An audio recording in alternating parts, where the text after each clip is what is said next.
Yahweh not only requires us to stand, but he also grants to us the power to do so.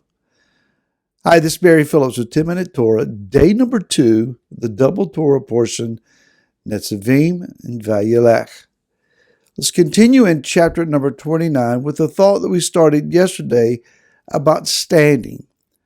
Yesterday we talked about 2 aspects of standing. One is that we do not stand as the individual, but rather as community. We're all standing together. And then secondly, we discussed that we do not stand before Yah on our own merit and our own righteousness, but rather we are seen in Messiah Yeshua. That is, he is our standing, and we're found in him.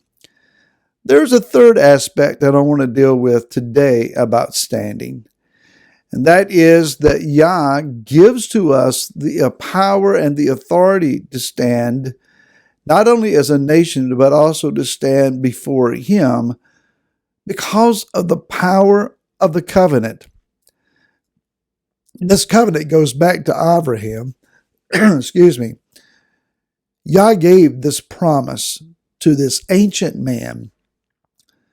He said, come out and walk in this land. Abraham obeyed.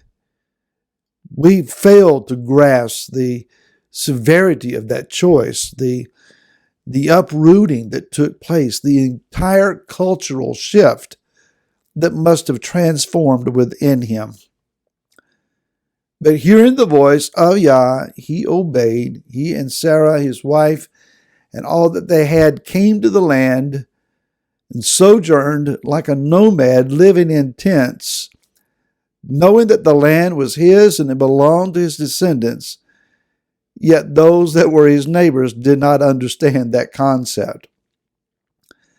The covenant promise of Yah, found in the story of the offering between the pieces, animals hewn in half, laid side to side, creating a blood path between.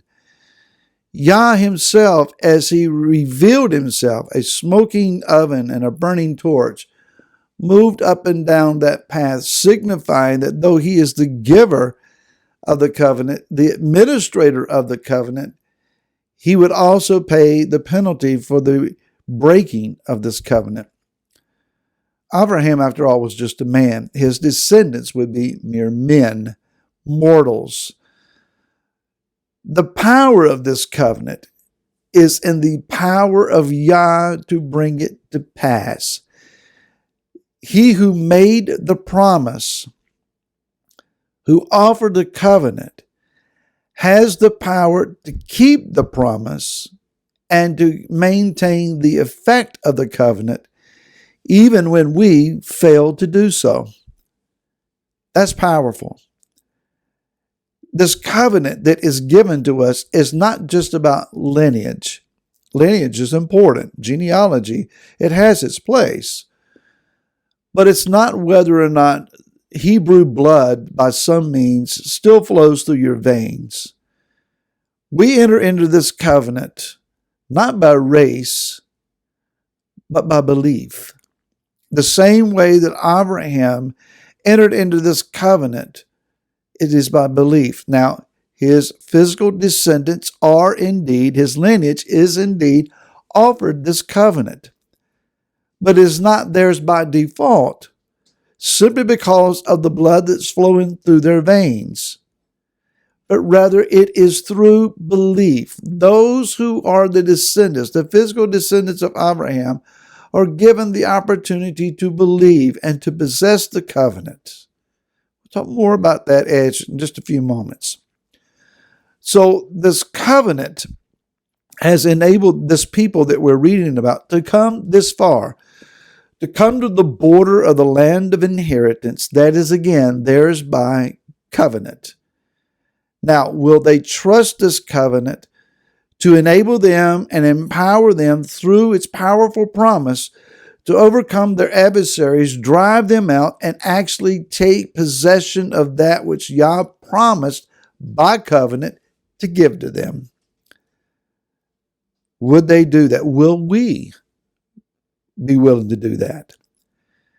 So let's compare where we're at this point and go to chapter 30 and verse number 6.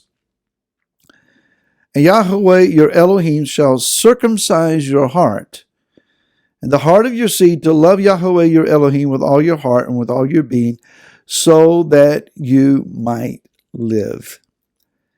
There is this aspect to the covenant. It was given to Abraham that all the male children born to him and to his future generations should bear the mark of circumcision to signify that they are the lineage of the covenant.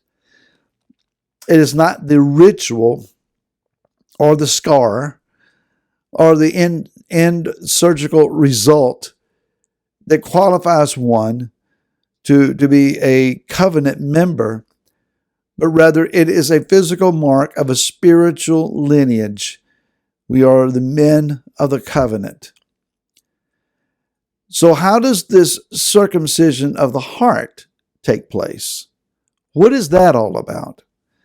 Well, let's go to the book of Jeremiah, chapter 31. And this is Hall of Fame scripture for those of the Hebraic roots movement. And Yirmiyahu 31, verses 31 through 34. See, the days are coming, declares Yahweh, when I shall make a renewed covenant with the house of Israel and with the house of Yehudah, both houses, not like the covenant I made with their fathers in the day when I strengthened their hand to bring them out of the land of Mitzrayim. My covenant which they broke, though I was a husband to them, declares Yahweh. For this is the covenant I shall make with the house of Israel after those days, declares Yahweh. I shall put my Torah in their inward parts and write it on their hearts, and I shall be their Elohim, and they shall be my people. Then he says, and no longer shall they teach each one his neighbor and each one his brother, saying, know Yahweh, for they shall all know me, from the least of them to the greatest of them, declares Yahweh. For I shall forgive their crookedness and remember their sin no more. The Torah being inscribed into our inward parts, literally on our heart. This is not your physical heart, of course.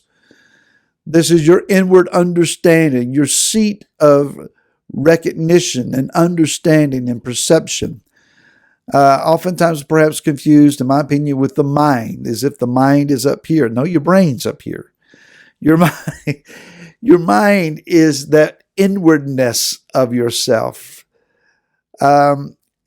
We confuse the brain and the mind oftentimes, but it is the spirit of the man on the inside. If we go to Ezekiel chapter number 36, verse 24 through 27. And I shall take you out from among the nations, and I shall gather you out of all the lands, and I shall bring you into your own land. And I shall sprinkle clean water on you, and you shall be clean. From all your filthiness and from all your idols I cleanse you. And I shall give you a new heart, and put a new spirit within you. And I shall take the heart of stone out of your flesh, and give you a heart of flesh, and put my spirit within you, and I shall cause you to walk in my laws, and guard my right rulings, and shall do them. So there is an understanding here that Yah is going to change our very heart nature and take out the heart, the evil inclination of the flesh orientation and yearning and desires, and replace it with a heart from the Ruach HaKodesh. Literally, his Ruach HaKodesh, fills our spirit, our Ruach. And our inclination then becomes, I fervently, urgently just want to walk in obedience to him and do what is right. There is an understanding from the book of Galatians. I want to quickly go to this.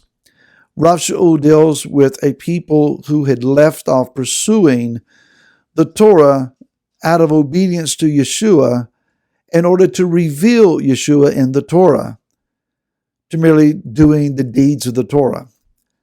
Very similar. The lifestyle may look the same on the outside, but the inward part is we don't keep the commands to keep from being judged and found guilty We do them to reveal Messiah and out of a love for him. We'll pick up here tomorrow and continue on. Until then, shalom.